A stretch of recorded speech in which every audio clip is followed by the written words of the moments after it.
everyone, I'm Demetria with Christian Homeschool Moms and also with a couple of other blogs and websites where I help women entrepreneurs.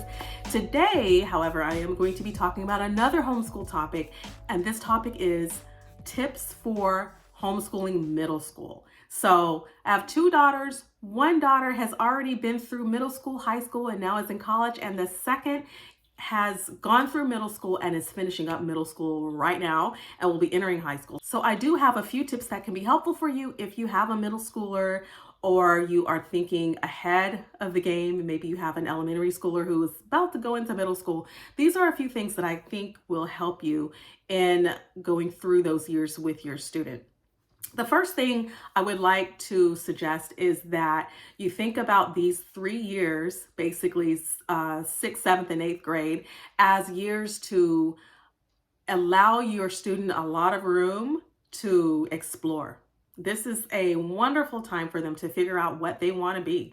And they still will have plenty of time in the rest of their life to figure that out. A lot of us adults are still trying to figure it out. So we shouldn't put a lot of pressure on them to have it all nailed, before high school, but it is a wonderful time nonetheless to have them really discover their interests, explore who they are and how they were wired, how they were created, and what they might actually be interested in exploring in more depth in high school. This can be really important for students who are very focused and already know what they want to do, so that by the time they're in high school, they're actually taking classes that work towards their end result or end goal of what they want to do after high school. So if it's college, maybe they already know they want to be a neuroscientist. Maybe they already know they want to be a brain surgeon or a veterinarian.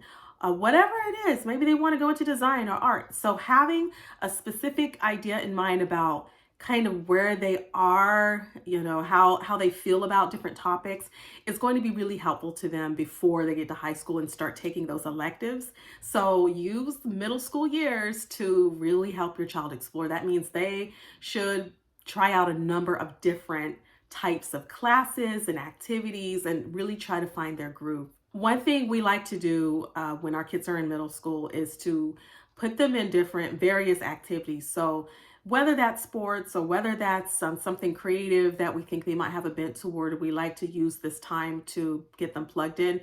So currently my daughter is in ballet. When my oldest daughter was going through this stage about 7 years ago, she tried a stint at basketball, figured out she didn't really like that. And then we tried different things with her. She also tried ballet. We ended up figuring out that her thing was singing. She was very involved in a lot of our worship groups at church and singing groups, chorus, things like that. So we found out she really liked singing and she liked art.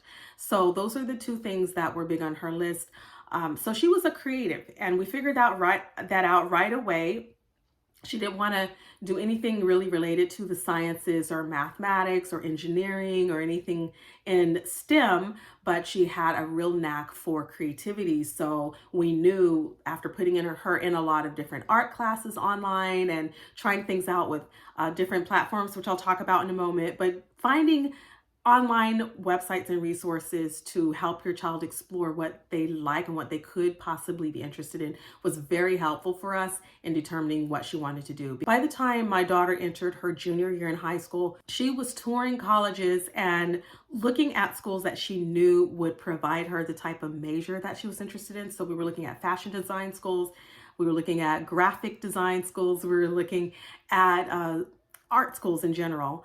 And then, so we went to tour places in San Francisco. We looked at music conservatories. We looked at fashion design schools. We looked at art schools and that offered graphic design and animation because we knew that that was the thing that was calling to her the most. And between art and music, she ended up choosing music. So really use these years to do that. Another thing that we do is we like to expose our kids to different career options through watching documentaries and docuseries with them, watching things together that will help them to see what is the day in the life of a judge like, what is the day in the life of a medical doctor, what do these things look like? So we find films and we find docuseries and television shows basically that help us to see what's their life like, what's an interior designer's life like. So these would be something you can find on your local networks, and just watch them together, and then your student will be able to see whether or not they really want to do that thing by watching someone else do it. Watch someone in that field who's actively, doing the work, and they see what all it pertains and what's involved in doing those works. And so it will help them to make a decision about whether or not that's calling to them or speaking to them or not. And so I like to do that with my daughters. This is also a great time to have your student pick their own classes, because again, they're not going to be able to choose their classes with as much specificity in the later high school years, as they really have to hone in on the core academics and things they need for their credits. So to be, especially if you're not unschooling, if you're choosing to go a certain maybe traditional path, depending on what your route is for homeschooling, your student may not have a lot of flexibility in high school for all kinds of electives. So now's the time to get that in middle school, where they can just take whatever suits their fancy and makes them happy, and you will get to really see them in different situations. And if they're blooming with a certain topic, or if they really hate another topic, it will become obvious to you as the parent what your student really likes. Another thing I like to do is to just keep reading aloud to them, because they never get too old to have you read to them. And I just feel like reading together with your student is a great connection point that you can have and continue to have with your child. So I never stopped reading to my daughters. My daughter that is in college right now, I would be glad to sit down and read aloud a book with her if she had the time, right? Because I'm not ashamed of that. And I do that with my younger daughter right now. She's going into high school, and we still have books that we sit on the couch together and we read. I read aloud to her, and we are so entertained because I change my voice and I do all the sound effects and everything. So it's just fun. But the books that we're reading are fun, they're light, they're easy reads, and they're usually books that are culturally relevant to us. And so it just helps us to make a mother-daughter connection in a different way. I don't usually read classics with her or anything that I think would just kind of take too much time to really think through. I just read really light things with her because I want it to be a lighthearted time that we have together. And that's just how we do it in our family. Read whatever is good for you, but that's how we do it. And it makes me happy. It makes her happy. Some of the books that we've been reading in her younger middle school years, and I'll see if I can put a picture up here somewhere, but we were reading a book series. So it's a series of books. There are 3 of them by Rita Williams Garcia is the author. And one of them is called One Crazy Summer. One of them is called PSB11, and the other is Gone Crazy in Alabama. And those 3 books are so hilarious. I loved reading that with my daughter. We read them, I think it was last year, so she probably was like 12-ish or 13 when I read them to her. But that's kind of the age range for this little series. Very light reading. Those were some fun, light reads that we did together, and we looked forward to our reading times. So that's something that you can always do with your kids, is set aside a time to read together, and you can connect that way. Another thing to do during middle school is find things that your kids like to watch and see if you can kind of get into it with them. So at first I'm not like an anime kind of person, but she likes it. So I wanted to see like what is this about? And so just watching things with her, also I've been watching K-dramas with her, and just really getting into her world and actually getting kind of attached to some of these K-dramas now, and I can't stop watching them. So that's another fun connection point that we have. And it kind of like opens up your world to discuss different cultures and to discuss, what things are like in other countries and languages and that kind of thing. So we're listening to Korean, and she's actually learning a little bit on Duolingo app. So by spending time together, being more kind of casual at times and not really always focusing on those standard core topics and subjects, you're able to make connections with your child and get into their minds, get into the world, see what they're thinking, and it helps you get to know them better, and it helps them feel more connected to you because they feel like you understand them better. And so it just makes for a really cool experience with your child. Um, and that goes into my third point for what to do with your middle school students and prepping them for high school. It's just to keep those lines of communication open with your student.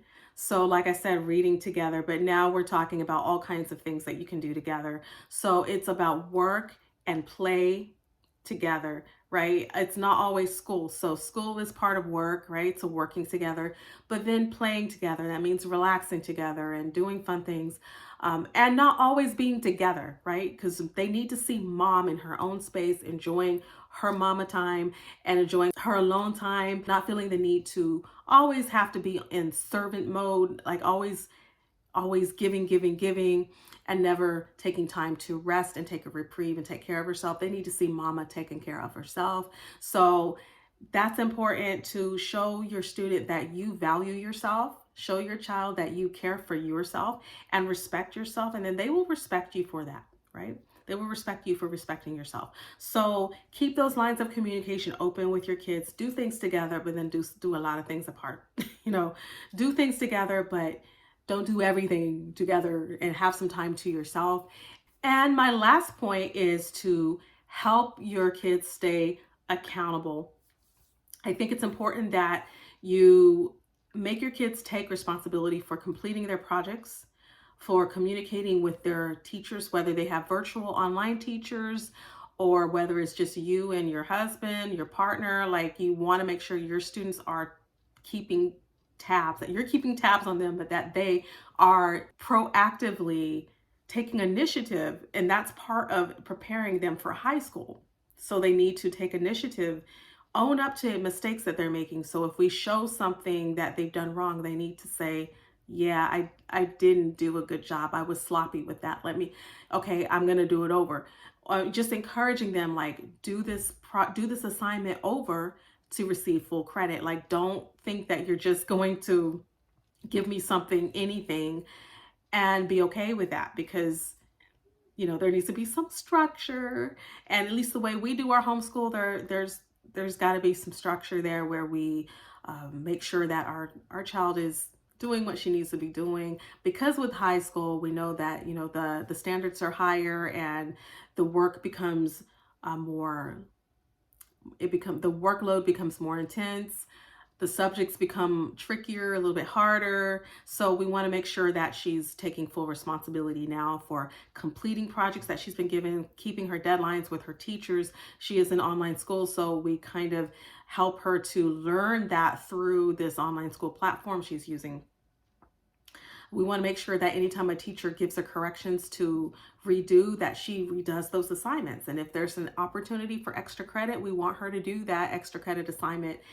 We just encourage her. We don't make her do extra credit, but we encourage her, like, this is a wonderful time to get that extra in, because when you're in high school or when you're in college, this training that you're getting now, with knowing to take initiative to put yourself at the best position possible in order to be successful in the end, is going to help you. So if you're learning that now, if your kids are learning that framework and that mindset now, to always try to be one step ahead of the game, because a lot of times that's what this is, right? With private schools and public schools and college down the road, it's a matter of learning how to play that game of time management. It's learning how to correspond and interact with professors. It's learning how to collaborate with your classmates and peers, and keeping your deadlines, all of this kind of thing. So now is the time to start learning a lot of these skills in middle school. And we don't play around with that in our home. We take that very seriously. So even now as we speak, she's taking her class, and she's having to show her work, and she's coming back to check in with me, and we're like making sure that she's getting things complete and done for her classes. So that's what we do in our homeschool, and every homeschool looks different.